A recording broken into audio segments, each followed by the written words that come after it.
আপনার হাতে যে মোবাইলটা রয়েছে এটার নিরাপদ রাখার দায়িত্ব কিন্তু আপনার নিজেরই। তার কারণ আপনি এই মোবাইলে কত রকমের অ্যাপ, কত কিছু আপনি এখানে ইনস্টল করছেন, আবার আনইনস্টল করছেন।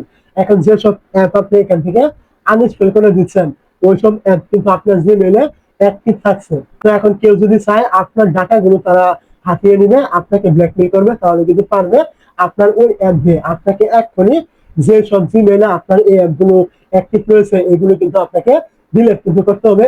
অ্যাপগুলো কিন্তু ডিলিট করতে হবে। কিভাবে আপনি কাজটি করবেন? প্রথমে চলে আসবেন আপনার যে মোবাইলে থাকা সেটিং অ্যাপটা থাকবে, এইখানে আপনি চলে আসবেন। সেটিং অ্যাপে চলে আসার পর আপনি এখান থেকে নিচের দিকে চলে আসবেন। নিচের দিকে চলে আসলে আপনি এখান থেকে পাবেন গুগল নামে একটা অপশন, আপনি এখানে ক্লিক করবেন। গুগলে ক্লিক করার পরে এখান থেকে আপনি দেখতে পাবেন অল সার্ভিস, আপনি এখানে ক্লিক করবেন। অল সার্ভিসে ক্লিক করার পর এখান থেকে আপনি দেখতে পাবেন এই যে কানেক্টেড অ্যাপ, আপনি কি করবেন এখানে ক্লিক করবেন।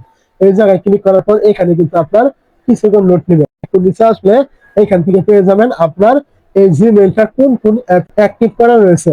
তো অবশ্যই যেসব আপনার কোনো রকম প্রয়োজন নেই, যেসব অ্যাপ আপনি আনইনস্টল করে দিয়েছেন আপনার মোবাইল থেকে, ওইসব অ্যাপ যদি আপনার এরকম জিমেইলে থাকে, অবশ্যই আপনি কি করবেন এখান থেকে ওই অ্যাপের উপরে ক্লিক করবেন।